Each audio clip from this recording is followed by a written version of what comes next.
من الشيطان الرجيم. يا بني إسرائيل اذكروا نعمتي التي أنعمت عليكم وأني فضلتكم على العالمين واتقوا يوما لا تجزي نفس عن نفس شيئا ولا يقبل منها عدل ولا تنفعها شفاعة ولا هم ينصرون. وإذ ابتلى إبراهيم ربه بكلمات فأتمهن قال إني جاعلك للناس إماما قال ومن ذريتي قال لا ينال عهد الظالمين. وإذ جعلنا البيت مثابة للناس وأمنا واتخذوا من مقام إبراهيم مصلى وعهدنا إلى إبراهيم وإسماعيل أن طهرا بيتي للطائفين والعاكفين والركع السجود. وإذ قال إبراهيم رب اجعل هذا بلدا آمنا وارزق أهله من الثمرات من آمن منهم بالله واليوم الآخر قال ومن كفر فأمتعه قليلا ثم أضطره إلى عذاب النار وبئس المصير. Maksudnya, wahai Bani Israel, kenanglah akan limpah kurnia nikmatku yang telah kuberikan kepada kamu. Dan aku telah melebihkan datuk nenek moyang kamu yang taat dahulu daripada umat-umat yang lain yang ada pada zamannya. Dan peliharalah diri kamu dari huru-hara hari kiamat yang padanya seseorang tidak dapat mengganti atau melepaskan orang lain sedikit pun. Dan tidak akan diterima daripadanya sebarang tebusan. Dan tidak akan memberi manfaat kepadanya sebarang manfaat. Dan orang-orang yang salah itu tidak akan ditolong dari azab sengsara. Dan ingatlah, ketika Nabi Ibrahim diuji oleh Tuhannya dengan beberapa kalimah suruhan dan larangan, maka Nabi Ibrahim pun menyempurnakannya. Setelah itu Allah berfirman, sesungguhnya aku melantikmu menjadi imam, yakni pemimpin ikutan bagi umat manusia. Nabi Ibrahim pun memohon dengan berkata, jadikanlah juga apalah jua kiranya dari keturunanku, yakni pemimpin-pemimpin dan ikutan-ikutan. Allah berfirman, permohonanmu diterima, tetapi janjiku ini tidak akan didapati oleh orang-orang yang zalim. Dan ingatlah, ketika kami jadikan rumah suci Baitullah itu tempat tumpuan bagi umat manusia untuk ibadat haji dan tempat yang aman, dan jadikanlah oleh kamu maqam Ibrahim itu tempat sembahyang.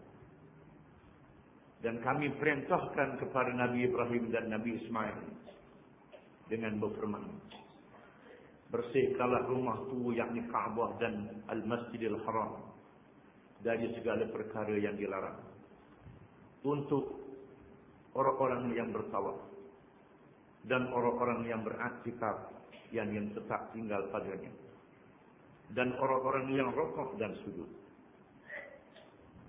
Dan ingatlah ketika Nabi Ibrahim berdoa dengan berkata, wahai Tuhanku, jadikanlah negeri Mekah ini negeri yang aman sentosa, dan berikanlah rezeki dari berbagai jenis buah-buahan kepada penduduknya, yaitu orang-orang yang beriman kepada Allah dan hari akhirat di antara mereka.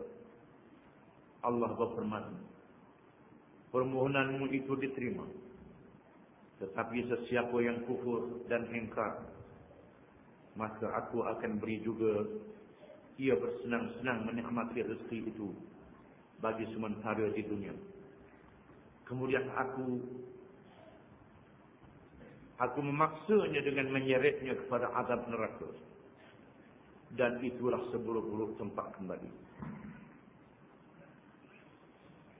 Ayat yang pertama, daripada ayat yang kita baca pada malam ini, mengulangi sekali lagi seruan berkaum Bani Israel, yakni cucu Nabi Yaqub alaihi salam. Ya Bani Israel, adkuru ni'mati allati an'amtu alaikum wa anni faddaltukum 'alal 'alamin. Wahai Bani Israel, yakni wahai anak cucu Nabi Yaqub alaihi salam, iaitulah bangsa Yahudi, ingatlah kamu akan nikmatku yang telah aku berikan kepada kamu, yakni nenek moyang kamu di zaman dahulu, dan aku lebihkan kamu, yakni nenek moyang itu, daripada penduduk-penduduk daripada umat-umat yang lain yang ada pada zamannya. Tujuan diulang ialah untuk menguatkan seruan berkaum Bani Israel, supaya mereka beriman kepada Nabi Muhammad sallallahu alaihi wasallam. Nabi yang ditunggu-tunggu, yang dinanti-nanti oleh golongan ahli kitab, termasuk orang-orang Yahudi. Kerana berita kelahiran Nabi Muhammad sallallahu alaihi wasallam disebut dalam Taurat dan disebut dalam Injil. Orang-orang Yahudi pula berkumpul di Madinah apabila mereka melihat ada padanya tanda tempat hijrah Nabi akhir zaman. Allah Subhanahu wa taala memujuk mereka dengan memuliakan nenek moyang mereka, terutamanya yang pertama, iaitulah Nabi Yaqub alaihi salam, yang bernama Israel. Israel, setengah ulama mengatakan maknanya Abdullah, hamba Allah, iaitulah Nabi Yaqub alaihi salam. Nabi Muhammad sallallahu alaihi wasallam adalah juga daripada keturunan Nabi Ibrahim, daripada anaknya Ismail, yang merupakan bapa saudara Nabi Yaqub alaihi salam. Yakni kamu dengan Nabi Muhammad ini pakak pupu, daripada keturunan Nabi Ibrahim juga. Jangan kamu dengki, jangan kamu hasad. Allah memilih Muhammad sallallahu alaihi wasallam daripada keturunan Ismail, tidak berketurunan Yaqub bin Ishaq. Kerana pelantikan Nabi dan Rasul adalah keputusan daripada Allah Subhanahu wa taala. Allah menerangkan hikmah yang besar. Mengapa Nabi Muhammad sallallahu alaihi wasallam dipilih daripada bangsa Arab? Akan diterangkan melalui ayat selepas daripada ini. Dijelaskan dahulu, wahai kaum Bani Israel, ingatlah kamu akan nikmat yang aku beri kepada kamu, dan kamu mestilah bersyukur di atas nikmat itu. Wattaqu yawman la tajzi nafsun an nafsin syai'a. Dan peliharalah diri kamu dari huru-hara hari kiamat, yang padanya, yakni pada hari kiamat itu, seseorang tidak dapat mengganti atau melepaskan orang lain sedikit pun. Huru-hara hari kiamat itu tidak boleh bertolong-menolong di antara satu sama lain. Sehingga nabi-nabi besar, apabila ditemui oleh manusia, mereka menjawab dengan nafsi-nafsi, diri aku saja. Aku tak boleh tolong orang lain kecuali dengan izin daripada Allah Subhanahu wa taala. Itulah hari kiamat. Wala yuqbalu minha 'adlun wala tanfa'uha syafa'atun wala hum yunsarun. dan tidak akan diterima daripadanya sebarang tebusan. Sebarang tebusan ditolak oleh Allah Ta'ala. Harta habis dibuang, tak ada lagi. Malaikat iman dan amal yang saleh. Dan syafaat seseorang itu tidak berguna. Malaikat dengan izin daripada Allah Subhanahu Wa Ta'ala. Orang-orang yang salah tidak boleh dibantu dan ditolong. Perkara ini diajar oleh Nabi-Nabi Bani Israel. Kerana semua Nabi-Nabi mengajar rukun-rukun iman. Walaupun berbeza dari hukum syariat. Rukun-rukun iman adalah sama. Beriman kepada Allah dan menolak syirik, menolak taghut. Menolak setiap yang melampaui batas Allah Ta'ala. Sama ada yang melampaui batas Allah Ta'ala itu patung, berhala, syaitan, termasuklah kerajaan di zaman masing-masing. Pemimpin dan raja-raja di zaman masing-masing. Yang melampaui batas Allah Ta'ala ditolak. Diajar supaya beriman kepada hari akhirat. Hari yang tidak berguna. Malaikat iman dan amal yang saleh. Perkara ini diajar oleh semua Nabi-Nabi dan Rasul-Rasul. Oleh kerana itu berimanlah kamu wahai kaum Bani Israel. Kepada Allah dan kepada Rasul akhir zaman Muhammad sallallahu alaihi wasallam. Seterusnya Allah Ta'ala mengingatkan mereka dengan cerita Nabi Ibrahim alaihissalam. Yang menjadi datuk mereka yang pertama. Dan datuk kepada orang Islam. Yang disebut dengan Abul Anbiya. Bapa kepada Nabi-Nabi. Allah Ta'ala melantik Nabi-Nabi ramai di kalangan Bani Israel. Nabi-Nabi itu dia berketurunan Nabi Ibrahim alaihissalam. Maka Allah membawa kisah Nabi Ibrahim. Kisah ini disebut di dalam Taurat. Diceritakan oleh Nabi-Nabi Bani Israel. Firman Allah Ta'ala. Wa idibtala Ibrahim rabbuhu bikalimatin fa'atammahu. Dan ingatlah ketika Nabi Ibrahim diuji oleh Tuhannya dengan beberapa kalimah. Kalimah yang terkandung di dalamnya suruhan dan larangan. Terdapat kekhilafan di kalangan mufassirin. Apakah yang dimaksudkan dengan kalimah-kalimah suruhan dan larangan itu? Setengah ulama tafsir menyebut perkara-perkara yang berkait dengan kebersihan.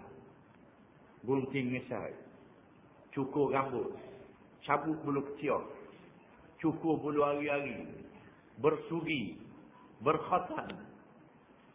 Setengah ulama menyebut perkara-perkara itu yang dimaksudkan dengan kalimah Allah yang memerintah Nabi Ibrahim alaihissalam supaya membersihkan dirinya.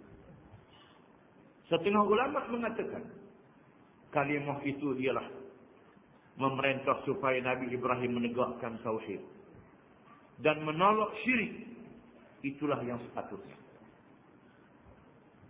Supaya Nabi Ibrahim berdepan dengan Raja Namrud yang memerintah kerajaan Babil ataupun kerajaan Babylon yang disebut dengan Babiliyun yang memerintah negeri Babil, negeri zaman dahulu yang terletak di kawasan Iraq, Iran, Turki dan sebahagian negara Syria. Negeri yang menjadi kuasa besar dunia. Rajanya bernama Namrud yang mengaku dirinya menjadi Tuhan. Dalam masa yang sama menyembah patung dan berhala. Menyembah patung dan berhala juga menjadi Tuhan. Di samping mereka percaya juga bertuhan yang menjadikan alam ini. Percaya dalam keadaan terbesar. Nabi Ibrahim diperintah supaya mengajak Namrud beriman kepada Allah Ta'ala. Akibatnya Nabi Ibrahim telah dijatuhkan hukuman dibakar dalam api yang dinyalakan dengan besarnya. Allah menyelamatkan Nabi Ibrahim dengan mukjizat. Ujiannya juga ialah Nabi Ibrahim. Diperintah oleh Allah supaya mengajak ayahnya Azar supaya beriman kepada Allah. Ayah yang dikasihi menjadi pemahat berhala, membuat patung dan berhala. Kerja syirik yang sangat besar. Nabi Ibrahim berdepan dengan ayahnya, mengajak ayahnya beriman. Ayahnya tidak mahu beriman, bahkan menghalau Nabi Ibrahim alaihissalam. Akhirnya Ibrahim dihalau oleh ayahnya dan dihalau oleh kerajaan negerinya, menyebabkan berhijrah ke bumi Palestin, meninggalkan tanah air yang dikasihi, keluarga yang dikasihi. Tetapi iman lebih penting daripada segala-galanya. Perkara ini menjadi ujian kepada Nabi Ibrahim. Ujian beriman. Allah menyebut dalam surah Al-Ankabut, "Hasiban nasu an yutraku an yaqulu amanna wa hum la yuftanun." Adakah manusia menyangka sudah cukup apabila mereka berkata kami telah beriman, padahal mereka tidak dicuba dan diuji? Maka Ibrahim diuji imannya. Diuji dengan dahsyat. Berdepan dengan kerajaan kuasa besar dunia, rajanya yang zalim. Berdepan dengan ayah yang dikasihi. Nabi Ibrahim memilih Allah, memilih beriman kepada Allah, meninggalkan tanah air, meninggalkan ayah yang dikasihi. Kemudian diperintah oleh Allah supaya melaksanakan satu hukum yang sangat dahsyat. Seseorang itu mestilah membuktikan imannya dengan Islam. Apa makna Islam? Islam maknanya menyerah diri kepada Allah. Itu makna Islam. Apa saja yang diperintah oleh Allah mesti menyerah diri. Itu makna Islam. Ibrahim telah diperintah oleh Allah supaya menghantar isterinya Hajar dan anaknya Ismail ke bumi Mekah yang kering kontak. Kemudian anak yang kecil itu setelah besar boleh berjalan dan menolong ayahnya buat kerja. Di masa umur yang sangat dikasihi dan dicintai anak itu, Allah memerintah supaya Ibrahim menyembelih anaknya. Melalui mimpi. Mimpi seorang Rasul adalah wahyu daripada Allah. Nabi Ibrahim Islam dengan makna yang sungguh. Dengan makna Islam menyerah diri kepada Allah. Perkataan Islam makna menyerah diri.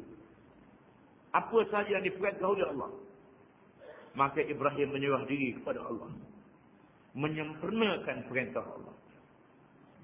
Itu adalah ujian sahaja. Ismail tak jadi disembelih, ditukar dengan binatang ternakan. Bukannya anaknya Ismail. Apa yang berlaku ialah ujian. Ibrahim ikhlas, Islamkan Allah. Setelah Ibrahim menyempurnakan semua perintah Allah itu, qala inni ja'iluka lin-nasi imama. Allah berfirman, sesungguhnya aku jadikan engkau wahai Ibrahim imam. Imam dengan makna pemimpin yang diikut. Pemimpin yang menjadi contoh dan teladan. Bukan saja Rasul, sebarang Rasul. Rasul yang menjadi pemimpin yang diikut oleh manusia kemudian daripadanya. Yang menjadi contoh dan teladan. Teladan seorang yang beriman dan teladan seorang Islam. Itu makna Islam. Kalau Islam Allah Ta'ala perintah separuh ikut, separuh tak, itu bukan Islam. Itu bukan Islam. Islam dengan makna menyerah diri kepada Allah. Mestilah serah diri semuanya. Ya ayyuhalladzina amanu udkhulu fis silmi kaffah wa la tattabi'u khutuwatis syaitan innahu lakum aduwwun mubin. Wahai orang-orang yang beriman, masuklah kamu ke dalam agama Islam semuanya. Jangan kamu ikut jejak langkah syaitan. Sesungguhnya syaitan itu musuh yang terang bagi kamu. Kalau duduk main ikut separuh, tak separuh, itu adalah syaitan. Mestilah ikut semuanya. Contoh Islam ialah Islam Nabi Ibrahim AS. Ibrahim menjadi contoh dan teladan kepada setiap orang Islam sehingga hari kiamat. Qala wa min dzurriyyati. Ibrahim berkata, bersabda, wahai Tuhanku, dan aku minta juga zuriat keturunan aku sama. Biarlah anak-anakku, cucu-cucuku, cicit-cicitku, zuriat keturunanku juga menjadi imam, menjadi pemimpin. Qala la yanalu ahdi zalimin. Allah berfirman, tidak termasuk di dalam janjiku ini orang-orang yang zalim. Orang-orang yang zalim aku tak terima. Doamu aku perkenan, wahai Ibrahim. Tetapi orang yang zalim aku tak terima. Allah Ta'ala berfirman dalam surah yang lain, Inna aradna al-amanata 'ala as-samawati wal-ardi wal-jibal fa'abayna an yahmilnaha wa ashfaqna minha wa hamalaha al-insan innahu kana zaluman jahula. Sesungguhnya kami telah membentangkan amanah kepada langit, bumi, bukit, bukau dan gunung ganang supaya mereka memikul amanah itu. Semua makhluk langit, bumi, bukit, bukau, gunung ganang yang besar itu enggan. Kerana gerundang aku untuk memikul. Dan manusia sanggup memikul. Tiba-tiba manusia sanggup memikulnya. Sesungguhnya manusia itu sangat zalim, lagi sangat jahil. Sangat zalim, lagi sangat jahil manusia itu. Kecuali mereka yang disebut di dalam ayat ini, iaitulah Nabi Ibrahim AS, yang taat kepada Allah, dan mereka yang mengikut contoh Nabi Ibrahim AS. Adapun orang-orang yang zalim, pikulah juga amanah itu, tetapi zalim. Tak betul. Apa makna amanah? Amanah itu makna apa? Disebut dalam hadis Abi Hurairah radhiyallahu anhu yang diriwayatkan oleh Al-Bukhari. Bainama Rasulullah sallallahu alaihi wasallam yuhadditsul qauma idh ja'ahu a'rabiyyun faqala ya Rasulullah mata as-sa'ah. فمضى رسول الله صلى الله عليه وسلم حديثا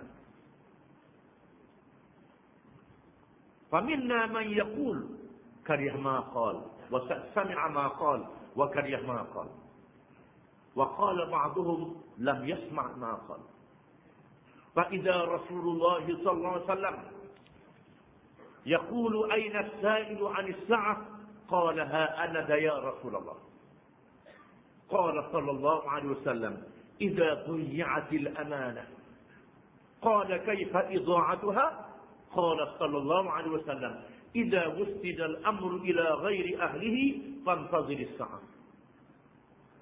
Sedang Rasulullah sallallahu alaihi wasallam bercakap di kalangan sahabatnya, tiba-tiba masuk seorang Arabi, iaitulah orang Badui yang datang dari padang pasir. Masuk ke masjid, terus bertanya, bila kiamat wahai Rasulullah? Rasulullah SAW meneruskan ucapannya. Di kalangan kami ada orang yang berkata, Rasulullah malas kerana soalannya itu. Ada yang berkata, mungkin Rasulullah tidak mendengar soalannya. Tiba-tiba Rasulullah SAW bersabda, mana dia orang yang bertanya berkenaan dengan kiamat? Lalu orang Badui itu berkata, ha ana ya Rasulullah. Ini dia saya wahai Rasulullah. Jawab Rasulullah sallallahu alaihi wasallam, idza dhiya'atil amanah. Apabila dipersia-siakan amanah. Amanah dipersia-siakan. Kaifa idha'atuha? Bagaimana mempersia-siakan amanah itu? Jawab Nabi sallallahu alaihi wasallam, idza wussida al-amru ila ghairi ahlihi fantazir as-sa'ah. Apabila diserahkan al-amru, urusan, kepada orang yang bukan ahlinya, tunggulah kiamat. Apa makna urusan di sini? Firman Allah Ta'ala dalam surah Al-Imran, wa amruhum syura bainahum. Dan urusan mereka yang bermesyuarat di kalangan mereka. Urusan apa bermesyuarat? Urusan memimpin, urusan memerintah, urusan menegakkan kerajaan yang memerintah dengan hukum Allah Subhanahu wa Ta'ala. Ini mana urusan? Orang yang zalim itu ialah orang yang tidak betul dalam melaksanakan urusan, tidak mengikut hukum Allah Subhanahu wa Ta'ala. Allah berfirman kepada Nabi Ibrahim alaihissalam, zuriat keturunanmu yang zalim tidak termasuk di dalam janji. Memang ramai di kalangan orang Yahudi yang jadi pemimpin. Pemimpin zaman dulu, pemimpin zaman sekarang. Banyak orang Yahudi. Pemimpin di Amerika, banyak orang Yahudi. Pemimpin di Rusia, banyak orang Yahudi. Pemimpin di negara Asia Tengah, banyak orang Yahudi. Sampai dia nak menang dalam pilihan raya di Amerika jadi presiden, mesti sokong Israel, sokong Yahudi. Kalau tidak, tak menang. Ini yang berlaku di akhir zaman. Yahudi yang zalim ini menguasai dunia. Dan termasuklah juga pemimpin-pemimpin dalam dunia yang ramai-ramai, kalau nak berkuasa lama, kena sokong Yahudi. Atau Yahudi berada di belakangnya. Maka terkeluarlah daripada janji Nabi Ibrahim AS. Langit dan bumi tak sanggup nak pikul amanah. Tapi manusia sanggup pikul amanah. Langit dan bumi ini disebut dalam surah Maryam. Takadu as-samawat wa qalu ittakhadha Allah wa qalu ittakhadha ar-rahman walada laqad ji'tum shay'an idda. Takadu as-samawat yatafattarna minhu wa tanshaqqu al-ardu wa takhiru al-jibalu hadda an da'u lir-rahmani walada wa ma yanbaghi lir-rahmani an yattakhidha walada in kullu man fis samawati wal ardi illa atir rahmani abda. Maksudnya, dan mereka yang kafir berkata Allah yang bernama Ar-Rahman mempunyai anak. Demi sesungguhnya kamu telah melakukan satu perkara yang besar salahnya. Langit nyaris-nyaris pecah disebabkan anggapan mereka yang demikian. Dan bumi pula nyaris-nyaris terbelah, serta gunung ganang pun nyaris-nyaris runtuh ganap.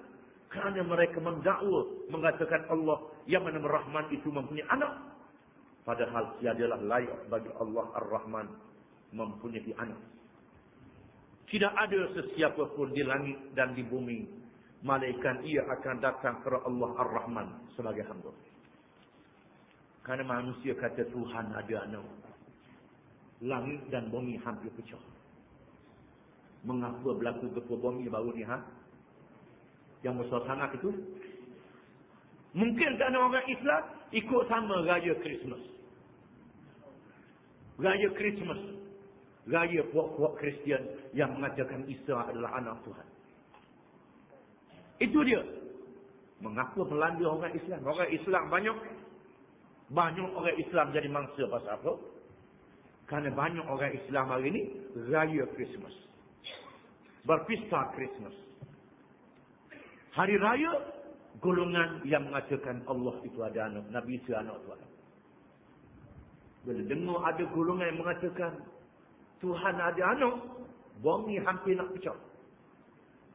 Langit hampir nak pecah. Gunung ganang hampir nak runtuh. Maka padahlah langit dan bumi tak sanggup pikul amanah. Tetapi manusia sanggup memikul amanah.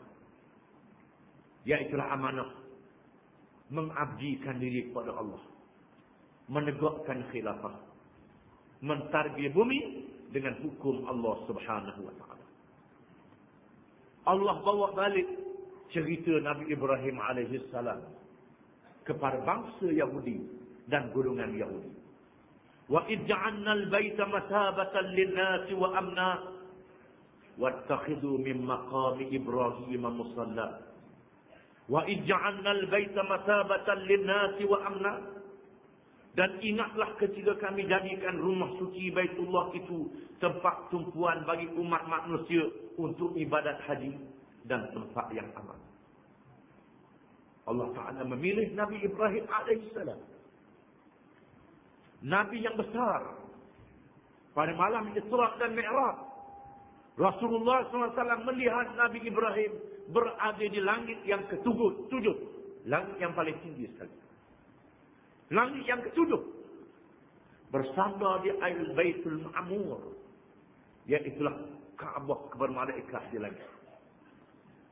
Kerana Ibrahim membina Kaabah di bumi, dia beri penghormatan kepadanya. Dan Allah memerintah Ibrahim menghantar isteri dan anaknya Ismail ke bumi Mekah, bumi yang tidak ada manusia seorang pun. Kerana di bumi itulah akan dipilih di kalangan zuriat Ibrahim seorang Rasul, iaitulah Muhammad sallallahu alaihi wasallam yang menjadi Nabi akhir zaman. Pasal apa Tuhan tak suruh Nabi Ibrahim berkata bini dengan anak dia ke New York, ataupun ke Tokyo, ke England, ke Jerman? Sebab hari ini orang nak negara maju. Mengapa Tuhan tak suruh Nabi Ibrahim hantar anak dan isterinya ke sebuah negara maju? Amerika ke mana-mana negara maju dalam dunia? Disuruh hantar di bumi yang tak ada manusia. Bumi yang tak ada air sedikit pun. Bumi yang binatang pun tak sanggup nak hidup. Sebabnya ialah kerana manusia yang ditugaskan untuk menjadi khalifah di atas muka bumi ini hendaklah mempunyai perkara yang pertama dalam menjalankan tugas di bumi, iaitulah membangun diri manusia. Bukan fitih dulu. Fitih boleh cari, duit boleh cari, tapi membangun diri manusia terlebih dahulu. Membangun dengan apa? Membangun dengan iman.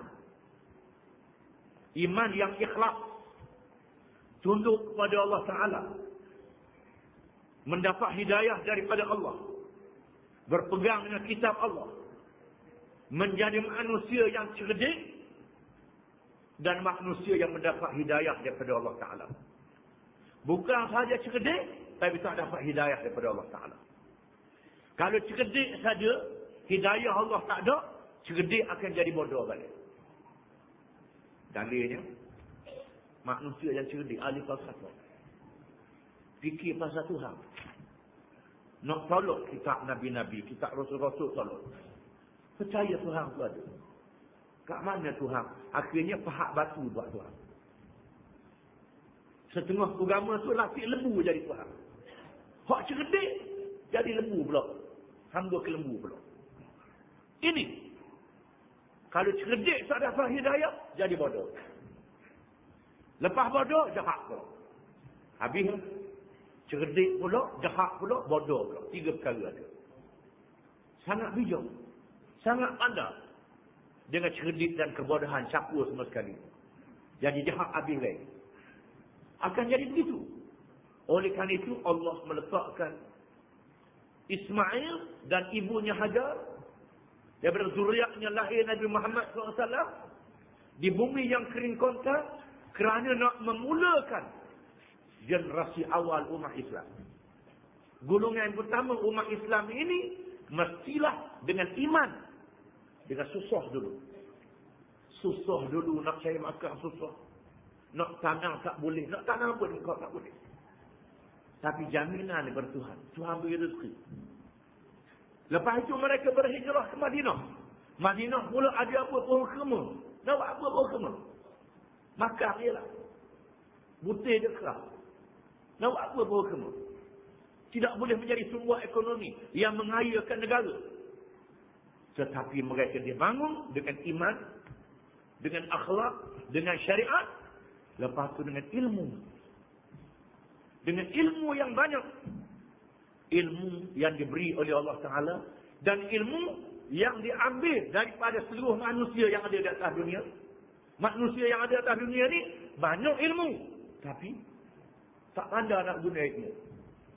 Tak erti nak guna ilmu tu dengan betul. Dalilnya hari ni orang tak erti guna ilmu. Islam beri ilmu suruh reka obat.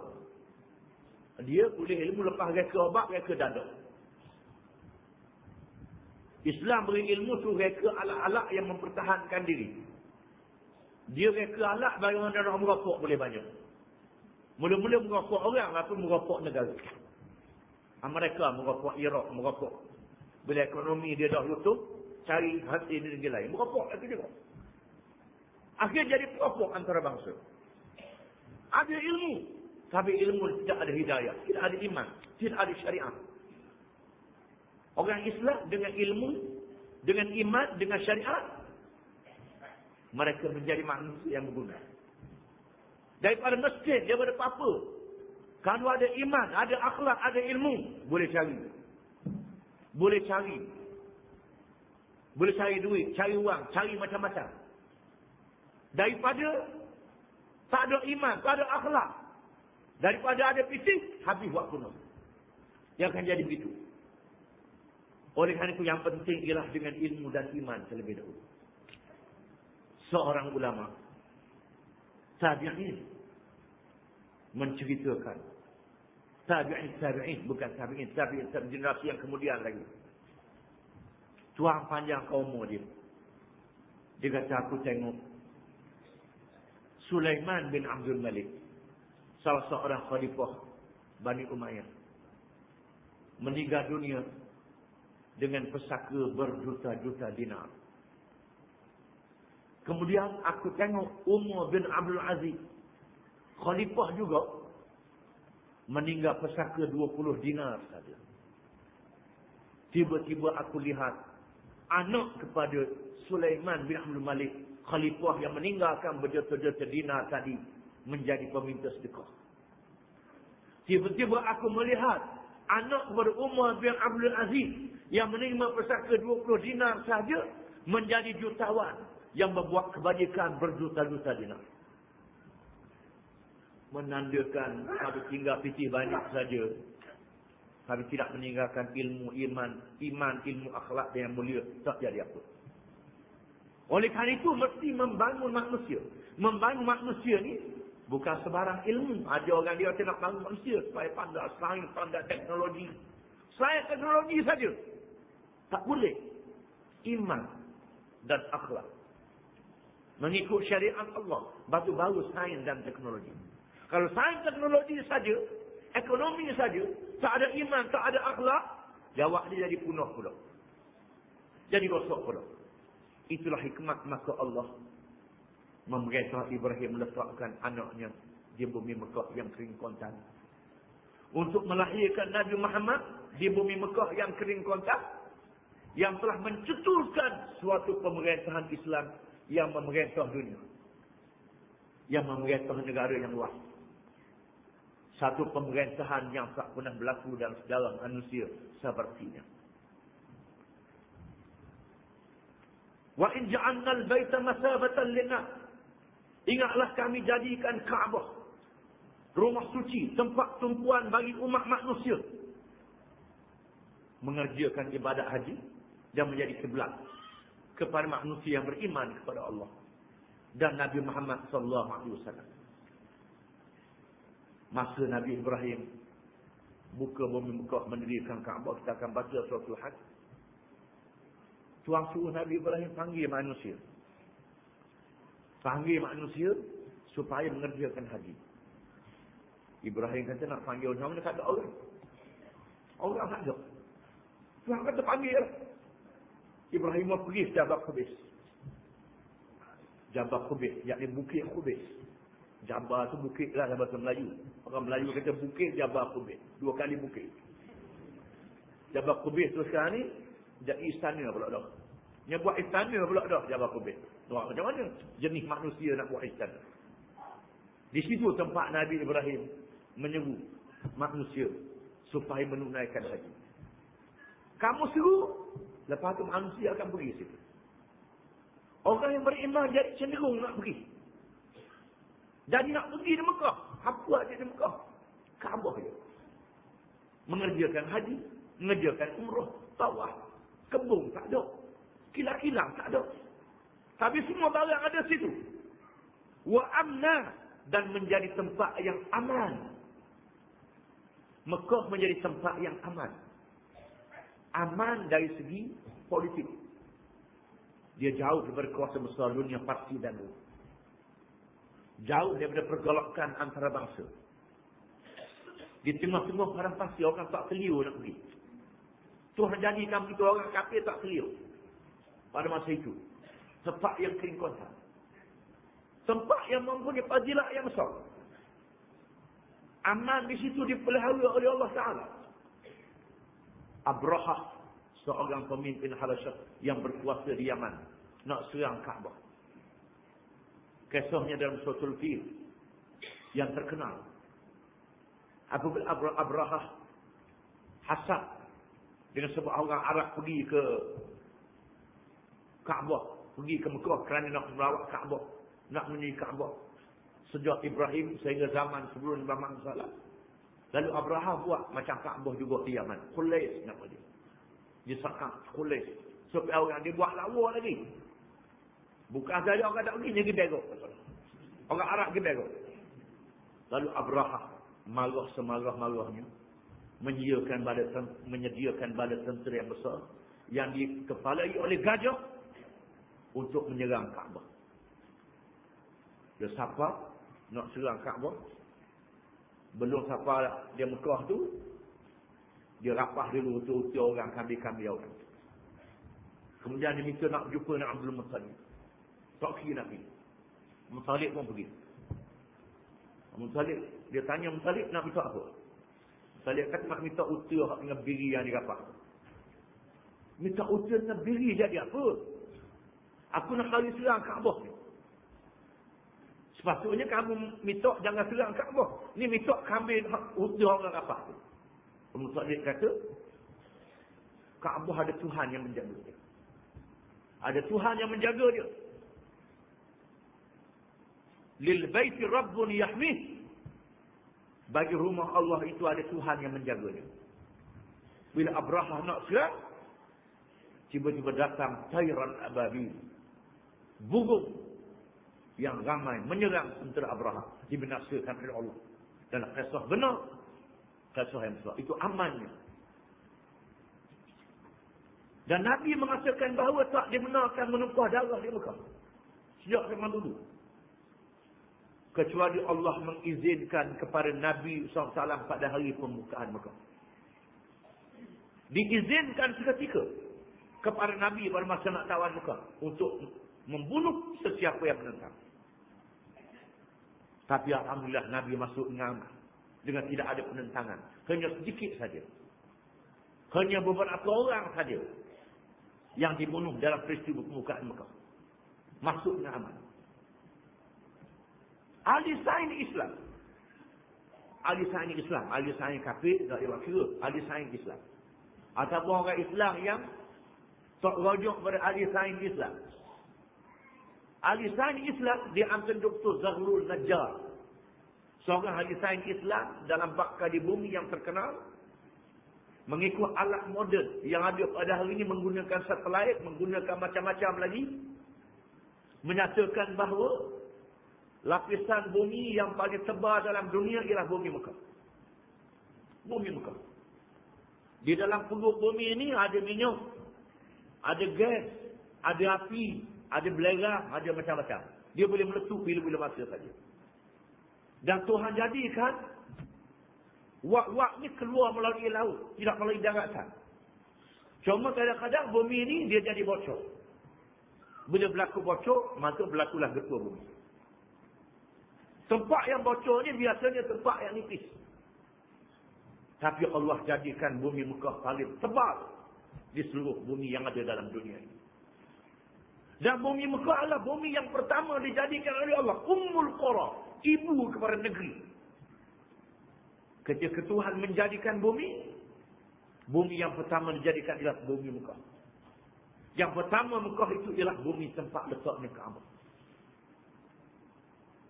Maka Allah suruh Nabi Ibrahim membina Kaabah di situ untuk jadi kiblat. Bumi yang aman. Aman daripada ketua bumi. Aman daripada musuh. Aman daripada segala-galanya. Wattakhidhu min maqami Ibrahim musalla. Dan jadikanlah oleh kamu makam Ibrahim itu tempat sembahyang. Makam Ibrahim ini juga menjadi khilaf di kalangan ulama. Yang asalnya ialah makam. Dengan makna batu tempat Ibrahim berpijak ketika membina Kaabah. Asalnya berdempet dengan Kaabah, mana dipindah. Dipindah yang dikenal dengan makam Ibrahim. Di situ tempat yang Allah suruh semayang. Tempat diperkenankan doa. Kepada orang pergi Mekah, tu yang berdua sangat di situ. Kawasan itu. Setengah ulama mengatakan makam Ibrahim itu Hijr Ismail. Iaitulah kawasan tikungan. Dan makam Ibrahim itu. Setengah ulama mengatakan makam Ibrahim itu ialah tempat-tempat mengerjakan ibadah haji. Iaitulah Masjid Mekah. Kaabah itu sendiri. Termasuk Arafah, Muzdalifah, Mina, Safa dan Marwah. Itu makam Ibrahim. Khilaf ulama. Tetapi yang nyata ialah batu tempat Ibrahim berdiri ketika mendiri di Kaabah. Itu lebih tepat. Makam dengan makna tempat diri, bukan kubur. Orang Melayu sebut makam ni kubur. Sudah kena sikit. Makam dengan makna tempat diri. Jadikan itu tempat sembahyang. Di mana bersemayang di situ mempunyai fadilah yang sangat besar. Wa'ahidna ila Ibrahim wa Ismail an tahhira baitiya lit-ta'ifin wal-'akifin war-ruk'a'is sujud. Dan kami perintahkan kepada Nabi Ibrahim dan Nabi Ismail dengan berfirman, bersihkanlah rumahku yakni Kaabah dan Masjid Haram dari segala perkara yang dilarang. Untuk orang-orang yang bertawaf dan orang-orang yang beriktikaf yang tetap tinggal padanya dalam masjid itu, dan orang-orang yang rokok dan sujud. Ayat ini menyatakan Allah memerintah Ibrahim dan Ismail membersihkan Kaabah daripada kekotoran. Bukan saja kekotoran najis, termasuklah juga kekotoran syirik. Jangan berlaku syirik, menyekutukan Allah dengan sesuatu yang lain. Apabila orang yang mengerjakan haji dan umrah memakai ihram, mereka disunatkan bertalbiyah, iaitu menyebut labbaik Allahumma labbaik, labbaik la syarika laka labbaik, innal hamda wan ni'mata laka wal mulk la syarika lak. Labbaik Allahumma labbaik, ya wahai Tuhanku, ya wahai Tuhanku. Labbaik la syarika laka labbaik, ya tidak ada sekutu bagimu, ya wahai Tuhanku. Tidak ada sekutu bagi Allah, yakni pada zat Allah Ta'ala, sifat Allah Ta'ala, nama Allah Ta'ala, dan semua perkara menjadi milik Allah Ta'ala. Tidak ada sekutu, tidak ada tandingan dan tidak ada bandingan. Allah Ta'ala saja yang Maha Esa. Bukan saja tak boleh sembah berhala, termasuklah tak boleh pakai hukum-hukum yang lain berhukum yang ada dalam Quran, dalam kitab Allah, yang diajar oleh Nabi Muhammad SAW. Kalau tidak bermakna syirik, menyekutukan Allah dengan sesuatu yang lain. Inilah yang tak faham. Pergi ke Mekah belaka, labbaik Allah belaka, balik syirik pula. Syirik bukan mesti menyembah berhala. Syirik itu termasuklah percaya berhukum undang-undang peraturan yang lain berhukum Allah Ta'ala. Yang penting bersih dari kotoran syirik. Termasuklah juga bersih, membersihkan Kaabah itu daripada kekotoran yang berdiri. Oleh kerana itulah sebelum haji dilakukan upacara membersihkan Kaabah. Dan termasuklah juga bila nak tawaf, mestilah bersih daripada hadas kecil dan hadas besar. Kena mandi wajib, haid dan nifas tak boleh. mestilah dalam keadaan berwudu. Kalau tak ada wudu, tak boleh tawaf. Dalam mazhab Syafi'i. Kecuali mazhab Hanafi. Itu bukan mazhab. Mazhab Hanafi kerja tak payah wudu. Kan itu bukan semayang. Semayang je wudu. Ayat tawaf, kena ada wudu. Sentiasa dalam keadaan wudu. Kalau tak ada wudu, kena ambil air semayang semula. Sambung tawaf itu. Sambung tawaf itu. Dan ulama-ulama, termasuk ulama dalam mazhab Syafi'i, yang mengatakan bahawa menyentuh perempuan hilang air semayang. Termasuk mazhab Syafi'i pun mengatakan bahawa ketika zahmah, ketika berlaku manusia yang bersesak-sesak, tak hilang air semayang dengan menyentuh. Kerana itu termasuk dalam umumul balwa. Bala yang umum dalam mazhab Syafi'i kita pun begitu. Ada orang kata tak boleh. Kita kena ambil air semayang cara mazhab lain. Itu pula dah. Tak payah ambil semayang macam biasa je. Kerana ulama-ulama Syafi'i sendiri pun, di antara Imam Nawawi menyebut dalam Syarah Muhazzab, Imam Syafi'i ialah mujtahid dalam mazhab Syafi'i. Imam Nawawi dalam Syarah Muhazzab, Imam Nawawi adalah mujtahid dalam mazhab Syafi'i, mengatakan bahawa dalam kitabnya tak hilang air semayang dengan bersentuh ketika bersesak manusia pada masa tawaf. Air tawaf dalam keadaan bersih dan suci. Hendaklah membersih rumahku. Lit-ta'ifin, bagi orang-orang yang tawaf. Wal-akifin, dan orang-orang yang i'tikaf, beriktikaf dalam masjid. War-ruk'is sujud, yang rukuk dan sujud.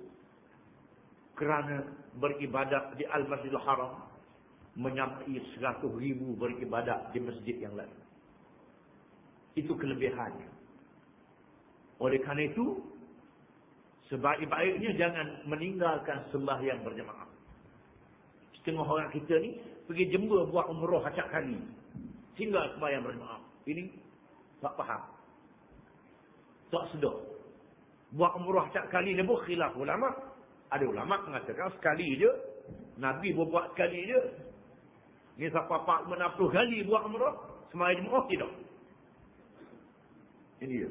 Yang penting ialah sembahyang berjemaah dalam masjid itu.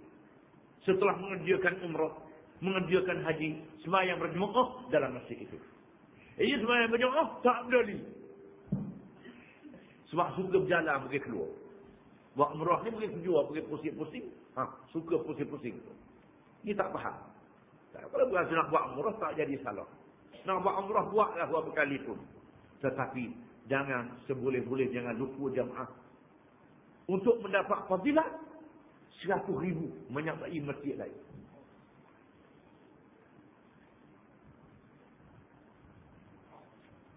Itulah kelebihan Mekah yang dikurniakan oleh Allah Subhanahu wa taala dan dikurniakan kepada umat Muhammad sallallahu alaihi wasallam. Wallahu a'lam.